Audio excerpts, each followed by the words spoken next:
والدین کو بھی اولاد میں کسی ایک پر زیادہ بھروسہ اور اعتماد ہوتا ہے، حالانکہ سب پیارے ہوتے ہیں۔ مشائخ کو بھی اپنے مریدوں اور خلفاء میں کئیوں پر زیادہ اعتماد اور بھروسہ ہوتا ہے، استاد کو بھی اپنے شاگردوں میں کئیوں پر زیادہ پیار ہوتا ہے، محبت ہوتی ہے، اعتماد بڑھتا ہے۔ تو دنیا کا بھی دستور ہے، آپ کے گھر میں بہت سارے نوکر چاکر ہوں گے، کام کرنے والے ہوں گے، کام کرنے والے ہوں گی، لیکن ان میں سے کسی ایک پر آپ کو زیادہ اعتماد ہوگا، یہ بڑا امانتدار دیانتدار ہے۔ تو مالک باہر نکلا، اس کو بڑا عجیب سا لگا، ماحول سونا سونا لگا کہ آج وہ نہیں ہے بندہ، اتنے سارے ہیں لیکن ان میں وہ ایک نہیں ہے، تو اس ایک کے نہ ہونے کی وجہ سے اس کو سارا کام پھیکا پھیکا لگا۔ مالک آیا، اپنے دفتر میں بیٹھا، تو اس کے دل میں خیال آیا، سوچ پیدا ہوئی کہ شاید ملازم کا کام زیادہ ہے، تو اس نے احتجاج کے طور پہ آپ چھٹی کی کہ مالک کو احساس ہو اور میری تنخواہ بڑھا دے۔ چنانچہ اس مالدار مالک نے اپنے اس ملازم کو بتائے بغیر اس کی تنخواہ میں اضافہ کر دیا۔ اگلے دن جب وہ آیا اپنے کام پہ، تو مالک نے اس کو بلایا، اس سے پوچھا نہیں کہ کہاں تھے، اس کو کہا کہ بیٹا میں نے تیری تنخواہ میں اتنا اضافہ کر دیا۔ وہ یہ سن کے چپ چاپ جا کے اپنے کام میں لگ گیا، مشغول ہوگا کام میں۔ کچھ مہینے گزر گئے، تو ان مہینوں کے گزرنے کے بعد ایک دن مالک پھر اپنے گھر سے نکلا، دفتر میں دیکھا وہ ملازم پھر نہیں ہے، غائب ہے، اطلاع بھی نہیں ہے، کسی کو معلوم بھی نہیں ہے کہ کیوں نہیں آیا۔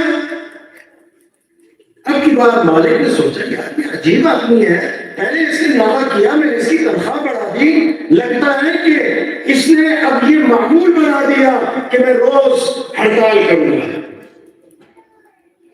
احتجاج کروں گا۔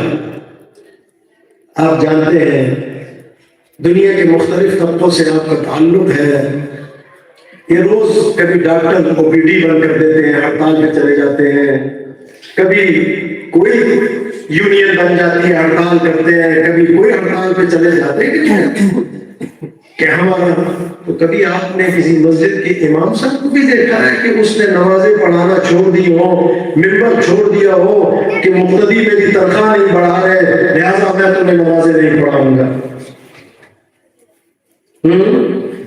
نہیں بابا جی، کبھی دیکھا کسی امام نے تنخواہ پر آپ کو نمازیں پڑھانا بند کر دی ہو؟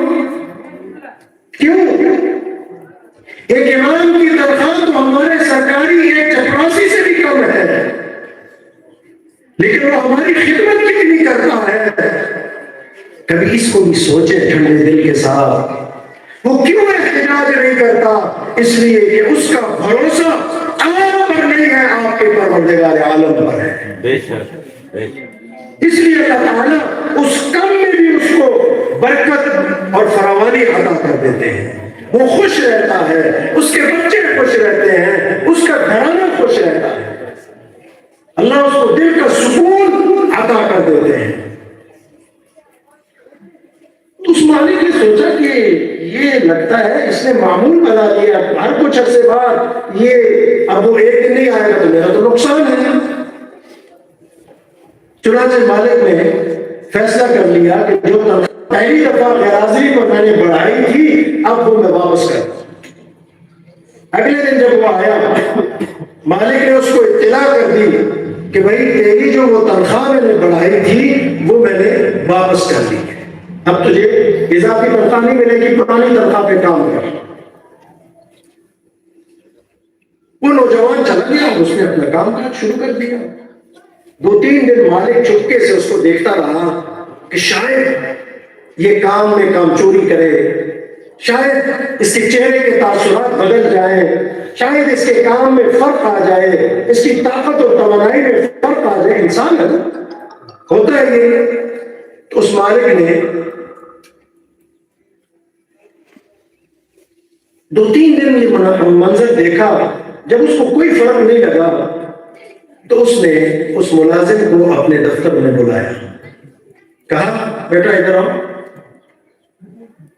کہا چند مہینے پہلے تم نے ناغہ کیا، میں نے اس گمان پر کہ تمہاری خواہشات زیادہ ہیں، ضروریات زیادہ ہیں، تم یہ چاہتے ہو تنخواہ بڑھے، تم نے شاید شرم حیا کی وجہ سے مجھے نہیں کہا، میں نے سوچا میں نے تمہاری تنخواہ بڑھا دی، تم نے اس وقت بھی مجھے کوئی جواب نہیں دیا اور کام میں لگ گئے، پھر چند مہینے بعد پھر تم نے ناغہ کیا، میں نے یہ سوچ کر کہ اب تم نے یہ وتیرہ بنا لیا ہے تنخواہ بڑھانے کے لیے، میں نے تمہاری وہ بڑھائی ہوئی تنخواہ واپس کر لی، تم نے اس پر بھی مجھے کچھ نہیں کہا اور اپنا کام کاج اسی طرح کرتے رہے جیسے روز اول سے کر رہے ہو، آخر اس کی وجہ کیا ہے، ماجرا کیا ہے، بتاؤ تو صحیح۔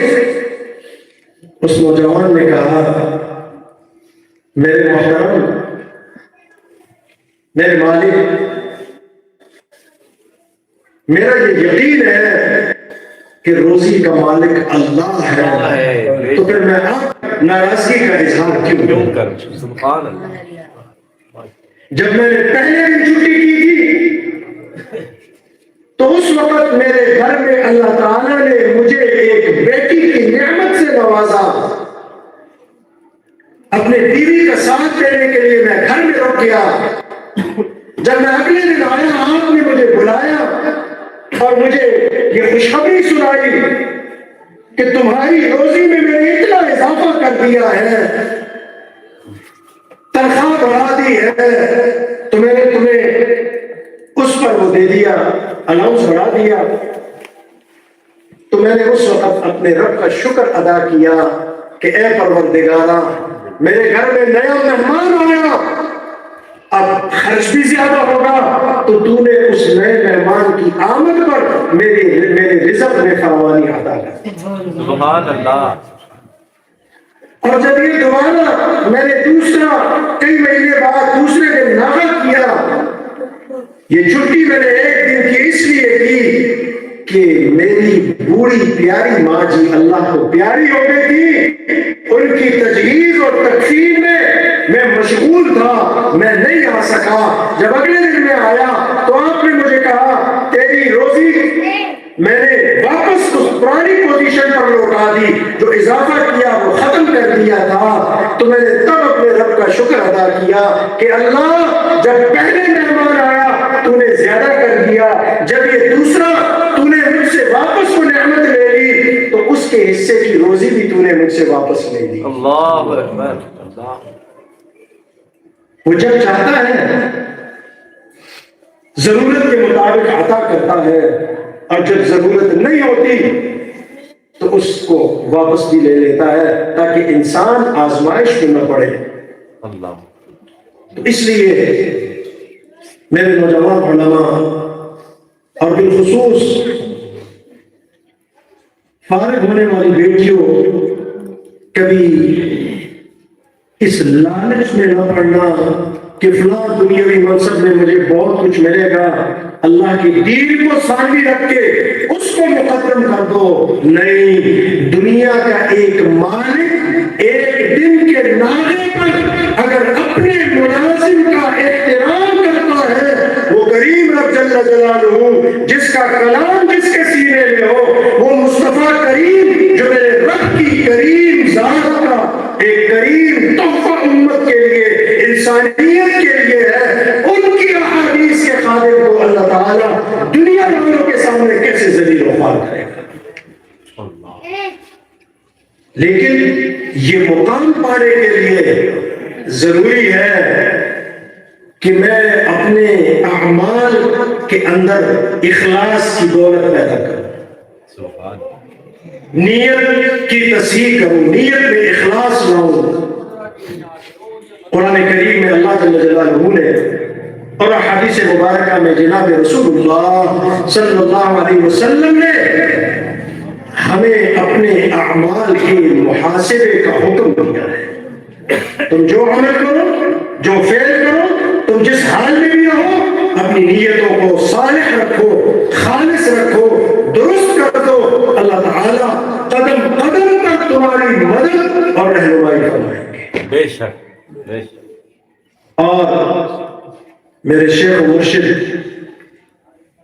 حضرت رحمت اللہ علیہ ہمیشہ ہمیں نصیحت کیا کرتے تھے، آدم وفات دنیا سے رخصت ہوتے ہوئے بھی، کہ اگر دنیا میں عزت چاہتے ہو، ترقی چاہتے ہو، شان و شوکت چاہتے ہو، تو پھر اسلام سے اپنا تعلق مضبوط سے مضبوط تر کرو۔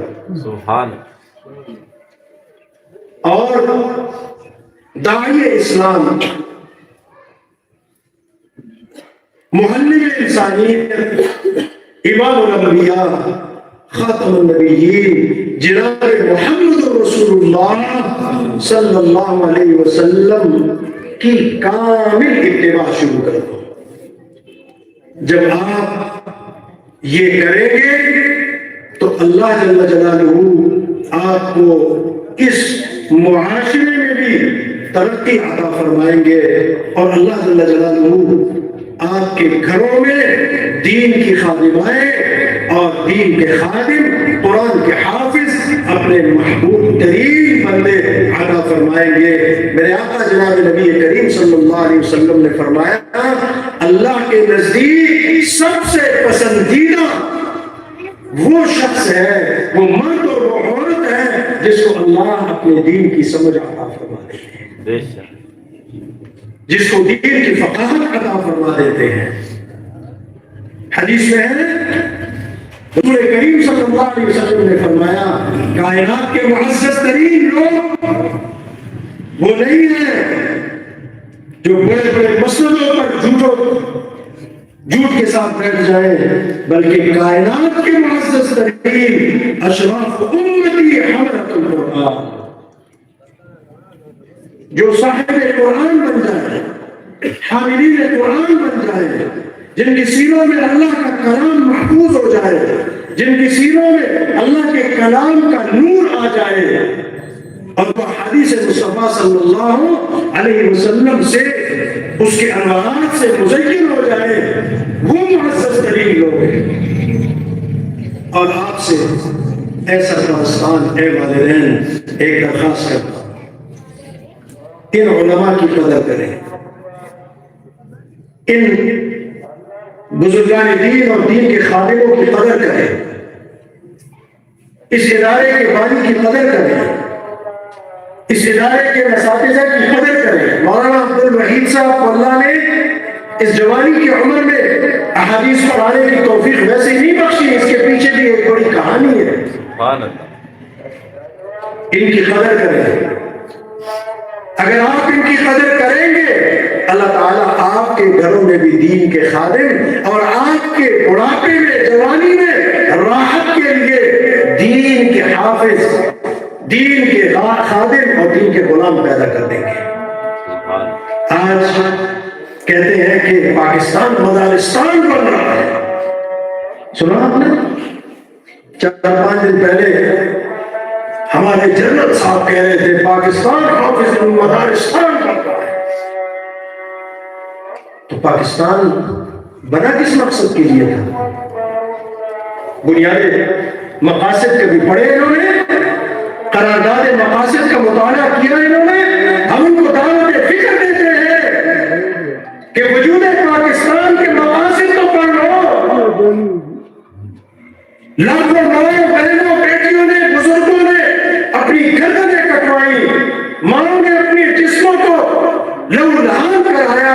آج بھی ہماری نسلیں ہندوستان میں آباد ہے۔ ہم نے یہ پاکستان کیوں حاصل کیا تھا؟ اعلان کلمت اللہ کے لیے، اللہ کے دین کی سربلندی اور اسلام کے لیے حاصل کیا۔ اور ہم کہتے ہیں کہ مدارستان بنے گا، انشاءاللہ پاکستان مدارستان بنے گا، بنا ہے، اور کوئی ماری کا لال اس پاکستان کا اسلامی تشخص ہم سے نہیں چھین سکتا۔ اس کے لیے ہمیں جو قربانی دینی پڑی وہ ہم دیں گے انشاءاللہ۔ ہم نہیں رہیں گے، ہماری نسلیں قال اللہ قال رسول کی صدائیں بلند کرتی رہے گی، شاید اسلام کا تحفظ کرتی رہے گی۔ تم جتنا ان اغیار کی اتباع کرتے چلے جاؤ۔ میرے قرآن میں اللہ نے 1450 صدیاں پہلے میرے محبوب پر یہ آیت اتار دی تھی، لن ترضى عنك اليهود ولا النصارى حتى تتبع ملتهم۔ تم جب تک مسلمان نہ ہوگے یہ یہود و نصارہ تم سے خوش نہیں ہوں گے، اور جب تم یہودی اور عیسائی مذہب کی تابعداری شروع کر دو گے تو یہ تمہیں اپنا بنا لیں گے۔ ہم اسلام نہیں چھوڑ سکتے، ہم پاکستان بھی نہیں چھوڑ سکتے کہ اسلام کے نام پہ مرض وجود میں آیا، اور ہم اسلام بھی نہیں چھوڑ سکتے۔ چھوڑیں گے تو ہمیں پاکستان کی بھی قدر کرنی ہے، اس کے جغرافیے کی بھی حفاظت کرنی ہے، اس کے نظریاتی سرحدات کی بھی حفاظت کرنی ہے، اور ہمیں اپنے اسلام کی بھی حفاظت کرنی ہے۔ اسلام ہماری احتیاج بھی ہے، ہماری ضرورت بھی ہے، اس کے بغیر ہماری دنیا میں کوئی شناخت نہیں ہے۔ تو اس لیے جن کے ذہنوں میں یہ خناس ہے کہ ہم مدارس کو قابو کریں گے، ہم مدارس پر قبضہ کریں گے، مدرسہ کسی عمارت کا نام نہیں ہے، آپ عمارتیں گرا دو گے، ہم باہر روڈ پر بیٹھ کر اپنی درسگاہیں سجا لیں گے۔ سبحان اللہ، بے شک بے شک، یہ ہم سے کوئی نہیں چھین سکتا۔ یہ دولت رب نے ہمارے بزرگوں کو دی اور ان سے ہم تک اور علماء تک پہنچی، اور آج یہی دولت اے قوم کے بزرگوں، جوانوں، آپ کی بیٹیوں، آپ کی بہنوں، ان کے سینے بھی اللہ تعالیٰ نے منتقل کر دی ہے۔ تم کس کس کا سینہ چیر کر اس سے دل نکال دو گے؟ تو یہ نہیں ہو سکتا۔ بہرحال امام بخاری رحمۃ اللہ علیہ نے یہ عظیم ذخیرہ جو ہمیں دیا، اور اس کا آج آخری درس ہو رہا ہے، اس کی ابتدا انہوں نے انما الاعمال بالنیات سے کی ہے کہ پڑھنے والوں اور عمل کرنے کے ارادے سے اپنے بچوں کو پڑھانے والوں، بیٹیوں کو پڑھانے والوں، سب سے پہلے اپنی نیتیں درست کر لو، اللہ کی رضا کو اپنے سامنے مقدم رکھو اور اسی کی رضا کے لیے اس کا آغاز کرو، اور پڑھتے پڑھتے پڑھتے جب اللہ مجھے یہ دولت میری اولاد کو، آپ کی اولادوں کو نصیب فرما دے، تو پھر شکرانے کے طور پہ اللہ کا ذکر ہر دم کرتے رہو۔ آخر میں یہ باب لے کر آئے ہیں کہ تمہارے اعمال اگر نیت درست ہوگی تو اعمال وزنی ہو جائیں گے۔ اسی لیے تو فرمایا کہ اگر حضور نے، اگر میرے صحابی ایک مٹھ جو بھی خرچے اور آپ اور میں احد پہاڑ کے برابر سونا بھی خرچے تو صحابی کی مٹھ جو کے برابر اس کا ثواب نہیں ہو سکتا، اس کی قیمت نہیں ہو سکتی۔ کیوں؟ نیتوں کے سودے ہیں۔ جتنی عالی نیت ہوگی، جتنا اپنے اعمال کا محاسبہ کرتے ہوئے ہم اخلاص پیدا کریں گے، اتنے ہمارے اعمال وزنی ہو جائیں گے۔ حدیث شریف میں آتا ہے قیامت کے دن ایک گناہگار رب کی بارگاہ میں لایا جائے گا، اس کے گناہ زیادہ ہوں گے، نیکیاں نہیں ہوں گی، حکم ہوگا جہنم میں ڈال دو، ضابطہ ہے، فرشتے لے جا رہے ہوں گے، وہ مڑ مڑ کے پیچھے پیچھے دیکھے گا، فرشتے اس کو پکڑ کے رب کی بارگاہ میں لے آئیں گے، یا اللہ یہ جہنم کی طرف جا نہیں رہا، مڑ مڑ کے پیچھے دیکھ رہا ہے۔ وہ عرض کریں گے، اللہ جل جلالہ عرض کریں گے، اے میرے بندے کیا مڑ مڑ کے پیچھے دیکھتا ہے؟ اللہ تیری رحمت کو دیکھ رہا ہوں۔ اس کو ہاتھ میں پرچی تھمائی جائے گی جس پر اللہ کا مبارک نام کلمہ طیبہ لکھا ہوگا، حکم ہوگا جاؤ اور اس کے اعمال کو تولو۔ جب تولا جائے گا اس پرچی کو رکھ کے تو اس کی نیکیوں کا پلڑا بھاری ہو جائے گا۔ اب جب وہ بھاری ہوا حکم ہوگا جنت میں لے جاؤ، اس کو جنت میں لے جائیں گے۔ کیوں؟ اس نے جو مڑ کے دیکھا، اس دیکھنے میں اس کی نیت خالص تھی، اللہ کی رحمت کی امید تھی، اللہ کی یاد تھی۔ تو جو کام زندگی میں کریں اس میں رضا الہی کو مقصود رکھیں اور آقا پاک صلی اللہ علیہ وسلم کے طریقوں کے مطابق کریں تو وہ عمل بھی وزنی ہو جائے گا۔ یہی باب امام بخاری آخر میں لائے ہیں وزن اعمال کا، کہ تمہارا ہر عمل کل قیامت کے دن تولا جائے گا۔ اس میں وزن پیدا کرنا ہے تو پھر اللہ کا ذکر کرو. اب ظاہر ہے کہ آپ نے اگر وہ وزن کا پیمانہ بھاری کرنا ہے تو اس میں بھاری پتھر رکھنا پڑے گا. ہمارے ذہنوں میں یہ خیال آتا ہے کہ یار یہ تو پھر بہت بڑا کام یہ مولوی صاحب مجھ سے کرا رہے ہوں گے، مولانا صاحب اور یہ علماء کرائیں گے. نہیں، جناب رسول اللہ صلی اللہ علیہ وسلم نے فرمایا، حضرت ابو ہریرہ رضی اللہ عنہ اس حدیث کے آخری راوی ہے، وہ فرماتے ہیں کلمتان حبیبتان الی الرحمن. لوگوں، دو کلمے ہیں جو اللہ کو بہت زیادہ پسندیدہ ہے، اللہ کو محبوب ہے. اب ہم اللہ کو جو چیز محبوب ہوگی تو اس کا وزن بھی تو بہت بھاری ہوگا. ہم تو یہی سوچتے ہیں نا، ہم تو یہی سوچتے ہیں. اور پھر وہ کلمے ہیں زبان سے ادا کرنے ہیں تو پتہ نہیں کتنے مشکل ہوں گے، مجھے کتنے سال لگیں گے. فرمایا نہیں، خفیفتان علی اللسان، اس گمان میں بھی نہ رہو کہ بہت مشکل ہوں گے. زبان پر بہت ہی ہلکے ہیں، آسان ہے. جیسے پانی کا قطرہ رکھا وہ اندر چلا گیا، اس سے بھی زیادہ آسان ہے. اب جب اتنے آسان ہیں، اتنے سادہ ہیں اور فوراً نکل جائیں گے، ادا ہو جائیں گے، تو پھر آپ کے دل میں خیال ہوگا کہ اس سے پھر وہ پلڑا کیسے بھاری ہوگا، وہ تو ہلکے ہیں. تو فرمایا اس فکر میں بھی نہ رہو. ثقیلتان فی المیزان، قیامت کے دن جب اعمال نامہ تولا جائے گا، یہ دو کلمے جب آپ ادا کرو گے تو اللہ کو پسندیدہ ہے، زبان پہ آسان ہے، دنیا میں زیادہ پڑھو تو کل قیامت میں یہ آسان آپ کے اعمال نامے کو جو نیکیوں والا ہوگا اس کو بھاری کر دیں گے. سبحان اللہ. ثقیلتان فی المیزان، وہ کیا ہے آپ سب بھی پڑھ لیجئے. سبحان اللہ وبحمدہ، سبحان اللہ العظیم، سبحان اللہ وبحمدہ، سبحان اللہ العظیم، سبحان اللہ وبحمدہ، سبحان اللہ العظیم. اللہ تعالیٰ نے اس مجلس کی برکت سے، ان مدارس کی برکت سے، جامعہ مریم کی برکت سے یہ کلمات ہمیں پڑھنے کی اور سیکھنے کی توفیق عطا فرما دی. محدثین لکھتے ہیں، صوفیاء لکھتے ہیں کہ یہ کلمات ادا کریں یا کلمہ طیبہ کا ورد کریں یا اللہ اللہ کی سزائیں بس ذکر کرتے رہے کسی بھی شکل میں ہو. اور ہمارے حضرت رحمۃ اللہ علیہ فرمایا کرتے تھے کہ اس سے بھی آسان بتا دوں، درود شریف کی کثرت شروع کر دے، وہ ذکر اللہ بھی ہے اور ذکر رسول صلی اللہ علیہ وسلم بھی ہے. اس میں ڈبل کہتے ہیں صلی اللہ علیہ وسلم. وہ ذکر اللہ کا ذکر بھی ہے، چونکہ اللہ تو نہ نماز پڑھتے ہیں، نہ زکوٰۃ ادا کرتے ہیں، نہ روزے رکھتے ہیں، نہ حج کرتے ہیں. کہیں شیخ صاحب نے سنایا ہو، مولانا صاحب نے بیان کیا ہو، آپ حضرات نے کہیں پڑھا ہو، شاید میرے سامنے نہ گزرا ہو کہ اللہ تعالیٰ نے فرمایا بھائی میں روزے رکھتا ہوں، اے میری مخلوق تم بھی روزے رکھو. کہیں کہا قرآن کریم میں، احادیث مصطفیٰ نے کہا ہو میں زکوٰۃ ادا کرتا ہوں، بابا جی آپ بھی زکوٰۃ ادا کرو، اے نوجوان آپ بھی زکوٰۃ ادا کرو، کہیں کہا. لیکن جب محبوب کریم کی باری آتی ہے تو پھر اللہ کیا فرماتے ہیں؟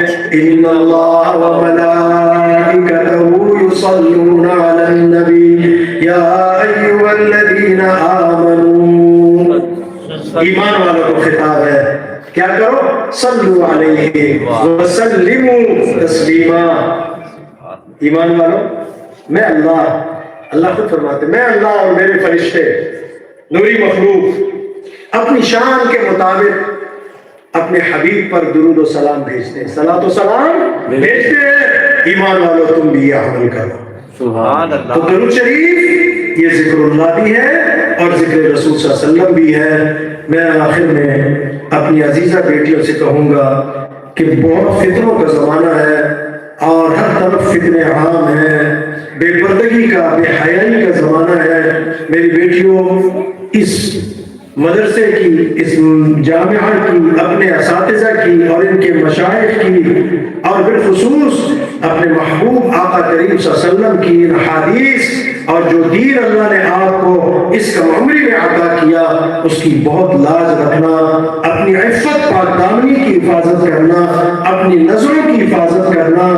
اللہ تعالیٰ جب آپ اللہ کی دین کی ان تعلیمات پر چلیں گے، اپنی خواہشات پہ نہیں، اپنی مرضیات پہ نہیں، اللہ اور اس کے حبیب کی مرضیات پہ چلیں گے، یقین جانیں اللہ آپ کے گھروں میں حافظ قرآن پیدا فرمائیں گے، عالم دین پیدا فرمائیں گے، جناب رسول اللہ صلی اللہ علیہ وسلم کے دین کے خادم پیدا فرمائیں گے۔ اللہ آپ کو تعلیم کا یہ سفر بے نہایت مبارک فرمائے۔ میں تمام علماء کی طرف سے، اپنی طرف سے، مدیر جامعہ اور اساتذہ کرام، بالخصوص اپنے وزراء اساتذہ کو، مولانا عبدالوحید صاحب کو مبارکباد پیش کرتا ہوں، ان بیٹیوں کو مبارکباد پیش کرتا ہوں، ان کے والدین کو، بھائیوں کو، بزرگوں کو، سرپرستان کو مبارکباد پیش کرتا ہوں کہ آپ نے دنیا بھی کما لی اور کل قیامت میں یہی دین پڑھنے والے، یہی حافظ قرآن اللہ کی بارگاہ میں آپ کے لیے سفارش بھی کریں گے۔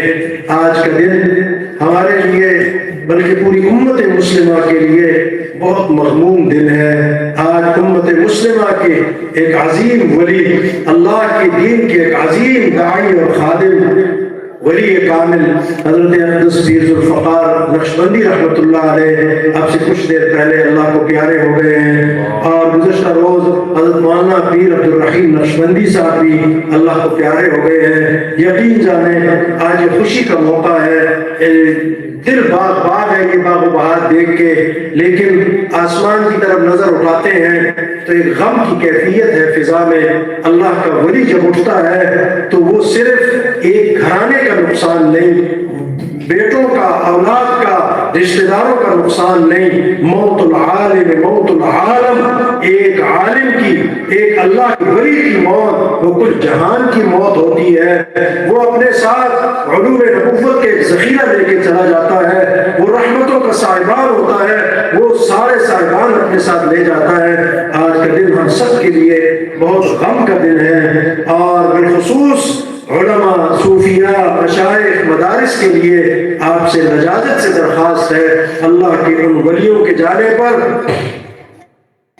اللہ تعالیٰ سے دعا کریں کہ اللہم لا تحرمنا اجرا ولا تفتنا بعدا، اللہ ان کے اجر سے ہمیں کبھی محروم نہ فرما، ان کی برکات سے محروم نہ فرما، اور ان کے بعد ہمیں فتنوں میں مبتلا نہ فرما۔ ان کے لیے بھی اثار ثواب کی عاجزانہ آپ سب کی خدمت میں درخواست ہے۔ میں آپ سب سرپرستان کو، اہل مدرسہ کو، مدیر صاحب کو اور اساتذہ کو اور اپنی بچیوں کو ایک مرتبہ پھر اس عظیم نعمت کے حصول پر مبارکباد پیش کرتا ہوں۔ وآخر دعوانا ان الحمد للہ رب العالمین۔